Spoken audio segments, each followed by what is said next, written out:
All right. Hello and welcome to Hack and Hustle, where we explore the ups, downs, and lessons learned in the world of cybersecurity, sales, and marketing with a deep dive on a new topic each week. I'm Anthony Johnson. And I'm Brad Rager. And this week we'll be talking about strategies to help grow your career and network by giving of yourself, your time, and getting out into the world. I'm excited that joining us today is Dennis Dayman. Dennis is CISO of Cloud DLP and insider threat protection platform Code 42.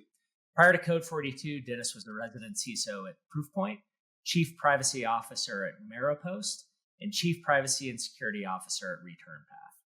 Dennis is an advisor to several startups and is deeply engaged in national security and privacy policy, including as chair of the policy subcommittee at the Department of Homeland Security. Dennis, welcome to the show. Hey, thanks, Brad. I'm glad to be here. Thank you for having me on. Absolutely. Can I interrupt though? I got to just interrupt right away before we get into the pre-canned stuff, because there was some news this week about Code 42. Like, I don't think we can just let that slide, right? Like that has to. We got to at least acknowledge that. No, we had a very exciting week at Code 42. And yes, we were acquired actually by Mimecast. And as you guys know, Mimecast is the leading global human risk management platform that's out there. And they have decided to bring into their fold, our aspect of, what you guys could call in DLP, which we call insider risk management, and to help their customers understand more about, data loss that either happens accidentally or on purpose. Things that are really keeping a lot of CISOs up at night these days, like, source code leaving the environment and ending up, outside of the company. So we're extremely excited about being a part of the Mimecast family, and it's going to be a great time here. Awesome. I'm a huge fan. I know Mark Van Zadelhoff really, really well as a personal friend. So I saw that and I was like, I can't let Dennis slide on that. So we I know we have some questions and topics, and we're talking about your career and networking. So let's do that. But I just had to nod there. Thank you. I appreciate that. Well, Dennis, so your resume has a lot of positions and former roles and jobs that you've had, but you also do things like your engagement with DHS, and as we were talking about your career and your lessons, and just the way that you've navigated your career, talk a little bit about what it's been like getting out there, giving back. What does it mean to you? What does it look like? Yeah, it's kind of interesting because, I started in this realm probably 30 years ago, and, I turned 50 next month. So it's, I'm definitely been around for a bit. But in the early days of a lot of the volunteering, if you will, that a lot of us were doing in the mid 90s with Usenet and some of the, first bit of technologies and communications, it really kind of bothered us that we didn't really have a way to sort of deal with, the early stages of misuse of the internet. We talk about the idea of tragedy of the commons, right? Where a resource is put aside for everyone's, use, but to do it in sort of a shared responsible way. And this is usually under the idea of farmers, right? Farmers would move their animals around from paddock to paddock. And what you would do is once you moved them from one paddock to another, then this other paddock that had been used would have time to regrow and regenerate. But then there'd always be somebody that would come over and overuse a resource, killing it over time. And that same mentality here within the internet began very early in the stages of it, where we were using the internet for communications and data sharing and, universities and governments being able to work with each other. But then somebody came along and would sort of start to misuse it. And this started with sort of spamming, services and things like that. And so it really kind of upset you as a user of the internet. But you really had to sort of come together as a group of people from around the world to say, how can we prevent this, and how do we, keep the internet resilient and usable, for users? And without knowing it back then, that was sort of the idea that we were just kind of rolling into. It's we're helping each other, right? We're helping out with standards and ideas. And as you've seen over the years as security professionals listening to this, we know that there's a lot of new standards and technologies, and we'll just use email as an example, where we've done SPF and DKIM and DMARC and all those things.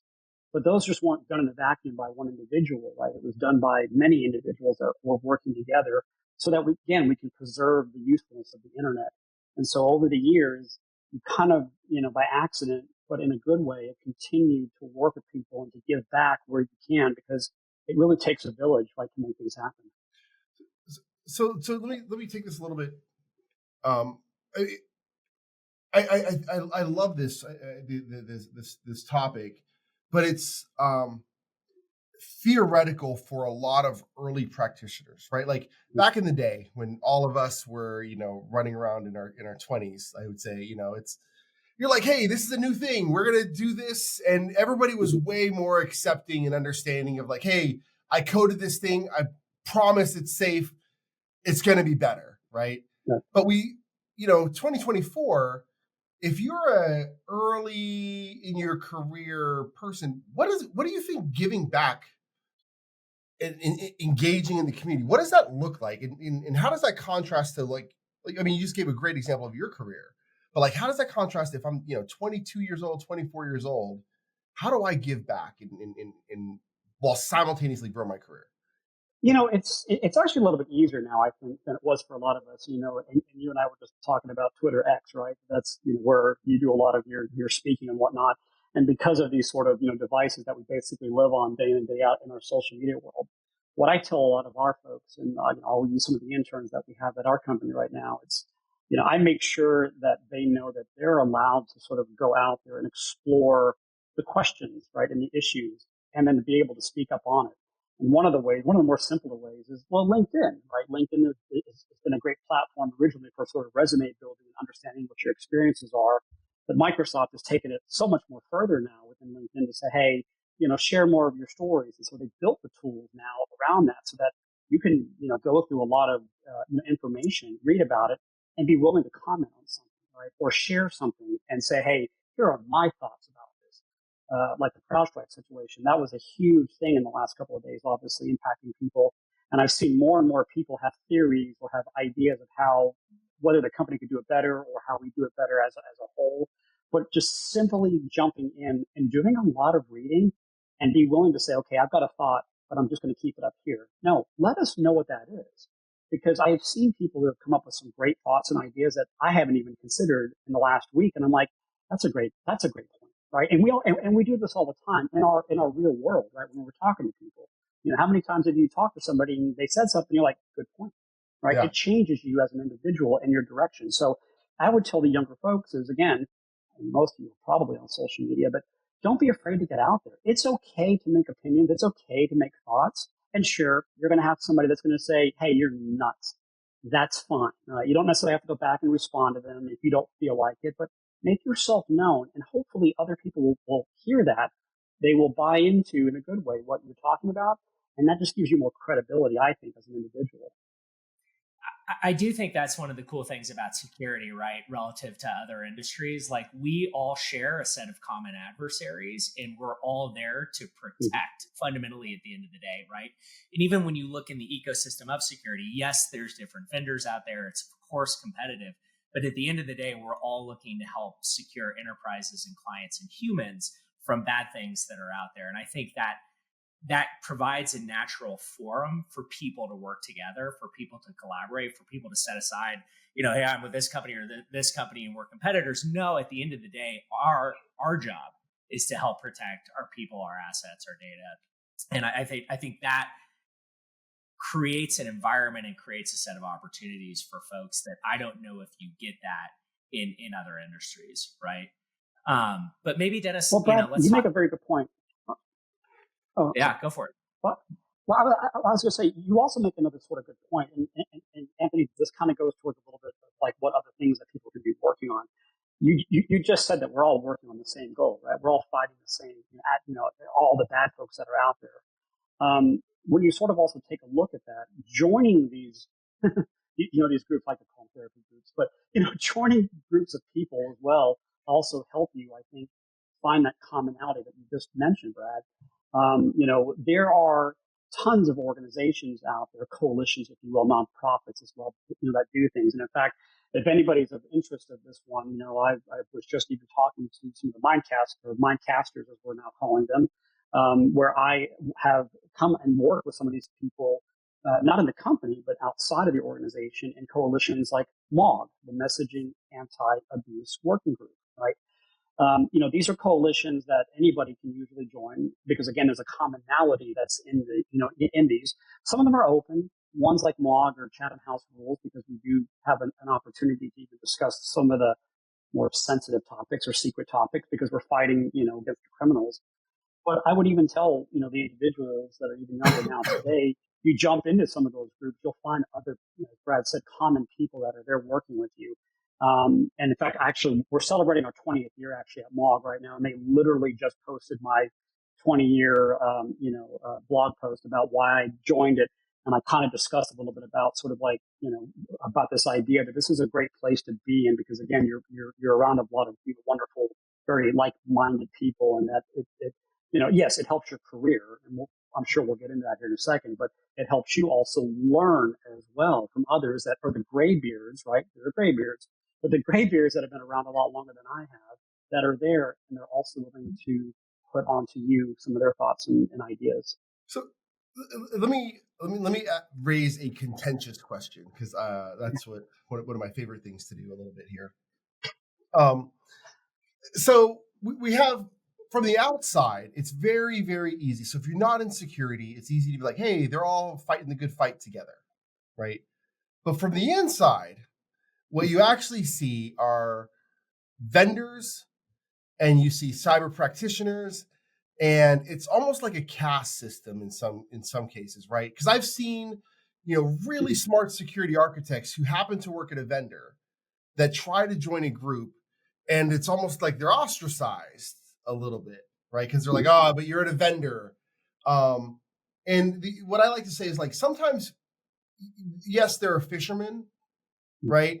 But sometimes they just want to, they do conservation. They want to swim in the water. They just want to add value. So if you're not an enterprise practitioner and you do work at a vendor, right? How, and you're not a CISO, because I mean, like you yourself, you can walk into a bunch of organizations like, okay, cool, you get it. Although I have seen CISOs not allowed in a certain group, they work at a vendor now, right? Oh yeah. So how does a sales or an engineer who works on this other side of the really important ecosystem, how do they engage, give value, and further their career? Like how do you think they can actually do this? I think it really kind of comes down to choice for them. I mean, I kind of go back to, how many different organizations that are out there and looking at what their thesis would be in terms of like, their charter, even better than that is, like what is their charter and what are they actually tackling? Not to go back to MOG again, but that's just a really good example for us. But we had the similar sort of problem, where when I found the organization back in 2004, I was at the carrier side of things, right? And it was really a carrier-focused group about sharing, security information between us to say, hey, I just took out the spammer on our network. Be aware they may be coming your way. And well, what we quickly realized that in the larger picture, that it's just not the carriers, the receivers that are involved, but there's senders and there's vendors, as you're talking about. There's all these other aspects of the internet that we need to allow in. And so, what we attempt to do, and I've seen this as well in other organizations, I'll use like the IPP, which is the International Association of Privacy Professionals, was very heavily CPO focused, right? But now, in October, we have more of our, geeky technical, security, version of it. And what you see with some of these organizations is that they are looking at branching out and saying, hey, like we want to invite as many people, whether you're the engineer, we have a specific project group or SIG for that. Or if you are, the salesperson, yeah, we invite you into it. But in some of these organizations, what we do is we say, hey, listen, you can come as a salesperson, but please try not to pitch, right? Try not to sell too much. I'm sure you're going to meet with clients and that's fine, but you're here to learn about what's going on so that'll make you a better person, right? And so I would tell, these folks is just don't join everything, but go out and take a look at what these organizations are. Even talk to some of the individuals like myself and say, hey, would I fit in this organization? And you'd be very surprised to find that in most coalitions, again, they've broken it up into multiple sections, multiple sectors. And, for MOG, like we have a mobile section, right? Well, that mobile section has vendors in it. It has the carriers in it. It has all kinds of people in it. But the one goal is to solve the problem that the SMS or the voice providers that are out there have been dealing with. That's the end goal of it. And as well, to be honest, one of the things that we do at MOG is that, hey, every year as a member, you're reviewed, right, to see if you're giving back to the community. If you're just showing up to hang out and do things, we're probably not going to renew you because we haven't seen any sort of work out of you. And that's important, I think, for just the coalitions to consider doing to keep it, nice and workable. But as an individual, when you're looking at them, look for those sorts of things and say, yes, I do want to get involved. I do want to do the work. And just by joining here, I won't be ostracized because there is a place for me or a home for me here. I love that idea, because I do feel like the problem with so many volunteer organizations is that 90 something percent of people just kind of show up and don't necessarily lean in and give back. And what does it take to lean in well, to contribute, and how should people think about how that can benefit their careers, or maybe the advantages that can be derived from that type of contribution? Yeah, so I will jokingly warn everybody: be careful when you lean in, because once you start doing things, and this is sort of what happened with me on the DHS stuff, right? It's like when you talk about things or ask questions or complain, you usually get voluntold. So it becomes a lot of work. But, if you're like me as an individual, growing up as an ADHD child, like I can't sit still, as Brad knows. I'm always working and doing something. But, just know that, if you want to put the work into it, outside of your normal BAU or business as usual that you're doing every day for your normal job, you're going to have to put some time into the organization. Sometimes it's 5 minutes, sometimes it's an hour, it could be more. It all sort of depends on what you're taking on or volunteering in.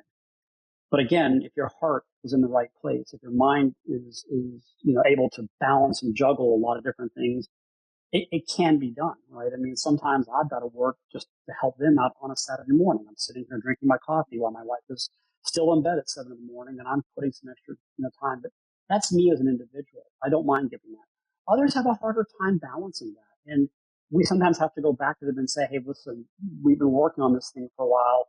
Do you need help to begin with?" Right? Can we bring in another vice chair or another individual to help with this project? And hopefully they say yes. But over time, it's like we then have to kind of go in and force ourselves into that process and say, hey, we've got to fix this. Now, in terms of what it does for your career, I think it does a lot of things, right? It gives you a lot more knowledge. I sort of mentioned the graybeards. I learned a lot. I was self-taught, but I learned a lot from even the older crowd over the years, and understanding, like the old IETF processes, right? The standards around that sort of stuff, the RFCs, and how they had an impact on the internet, technologies. So you begin to really, truly learn a lot of stuff yourself. But then, as you sort of mentioned earlier, like you are also able to impart back onto the group your experiences as well. And what ends up happening in the end of it for some of these coalitions, when you're doing things like best common practices papers and you're writing them, right, and putting them out, your name sometimes ends up on them, right? And you can feel very proud that you had some sort of, effect on them. The same thing with some of the standards, like the SPF standard for email. I took part with many, many other people in putting that standard together, and I'm proud to have my name within that IETF, assistance process there as well. Those really help because when someone's looking at you from a career standpoint, they want to know that you're just not sitting here working on whatever's going on right here within that company, but that you know what's going on the outside and that you can see some of the threats, you can see some of the things that are coming. Well, and then at the same time, you're going in as a mindcaster and saying, hey, I'm here to help. How can I do that? That looks good on the company, and it looks good on you as well. So Dennis, before we wrap, I do have one particular question that I also want to just touch on real quickly here. Sure. I grew up doing network security, being very, very technical, right? There's lots of domains of cyber. And one is, how does somebody who is they're not a geek, how do they participate in some of this stuff, right? Because it's going to be super intimidating, right? Is it just be in the room and learn and kind of get there? Is it, hey, get over yourself, don't be scared about tech? Is it, there's other things? And then maybe just as an add-on, networking actually terrifies people. A lot of when they're like, okay, what is networking? How do I do it? So, how does a non-technical person get plugged into some of the stuff? And then what would you say to somebody to be like, hey, this is how to think about networking, or how have you leveraged active networking to your benefit? in career. Right. It's interesting because I think most security people sometimes are the introverts, right? We're always in the dark corner. Security is always pushed away because we want to be pushed away. We want to do our little thing. I would probably, to kind of answer this a little backwards, is in most of these groups, right, you're going to find very similar individuals, like you, very like-minded individuals. Our group has, we have the extroverts, we have the introverts and whatnot that are there. But again, if you find the right sort of respectful group, right, or coalition that you want to work in, you'd be very surprised at how welcoming that they are. I mean, like one of the things that we do for all new attendees at MOG when we all get together is we actually say, hey, Mondays are training days, but we also have a session where it's new attendees. All of our chairs, like Dennis is going to be there, and I'm going to get up and say, hey, I'm the vice chair for public policy on the U.S. side of things. These are the projects that we're working on. Not necessarily a technical situation, right? But it could be of an interest to you to kind of, come in and talk about privacy impacts or the SEC rules or any new state, regulations that are coming out. Not a very technical aspect to it. But then, yes, the technical side, they might have some of those sorts of things happening. But again, it's also a balance for those folks. Yeah, we're talking about wireless FAN. I may not understand Signal 7 switches and all that sort of craziness, right? But at least I have some sort of an idea to say, you know what? It's really getting hard to do 7726 now to report spam on my phone, right? Which is one of the things that ended up happening. And yet somebody just kind of got frustrated with it. They weren't technical, but then they came up with another way. And you see this today within your iPhone, where now in a text message, you hit report spam now, and it automatically goes up to your carrier and goes to whoever that they're using, right? So you don't have to be technical at all in most of these organizations. You can still have an effect on the organization by just having some thoughts and some ideas, and then let the others sort of help put together the technical aspects to it, and you're there to support that piece, and vice versa. They also are not the non-technical experts. They need people who kind of think outside the box, who have a policy sort of mindset, and that's fine. But again, yeah, I would tell you that join an organization like of any sort, you will find a lot of like-minded people, and take your time. We're not asking you to rush in. It's okay to take your time to make some new friends, to kind of feel it out, and we'll still be there waiting for you to welcome you in. Awesome. That's awesome. All right, guys, let's do the roundup. Anthony, what's your top takeaway from this discussion? That people just need to get in the room. Like, just find a room, get in a room, and contribute however they can, whether it's technical, non-technical, and I'd probably add on there, maybe just listen at first, so you can get educated, and you're going to add value or more value over time. But just get in the room, everyone. Yeah. All right, Dennis, how about you? I think Anthony just kind of hit my top point here on this whole thing. Is just get in the room. It's okay. Reach out to people. I mean, if you want to reach out to me after listening to this podcast, go ahead and do that. Let me know that you heard me on this podcast, and let me know that you want to talk. I'm open to having conversations. And again, you'll find that most of us in the arena that are who are old and have been here a while are not to be feared by any means. So yeah, get in the room, shake a hand, have a drink with somebody, just be a human being. Yeah. And I think that relates to my takeaway too, which is really around community. You don't have to know everything coming in. You don't have to bring sub-unique expertise. If you bring a little bit of hustle and hard work, people are going to want to spend time with you. You will build genuine human relationships. And in sales, that's about being able to build relationships and build trust. So why not get in there and add value and contribute? That's a great way to meet people, and everybody wants to feel community. So I think that's a great way to do that. All right, Dennis, appreciate you joining the show. Thanks for your time today. As always, Hack and Hustle is brought to you by Crux, the talent marketplace for cybersecurity. And Delve Risk, the intelligence platform for security, sales, and marketing. If you have questions, hit us up. And you can always drop us a line at pod@crux.so. Dennis, thank you. Thanks, Dennis. Thank you, guys. Appreciate it.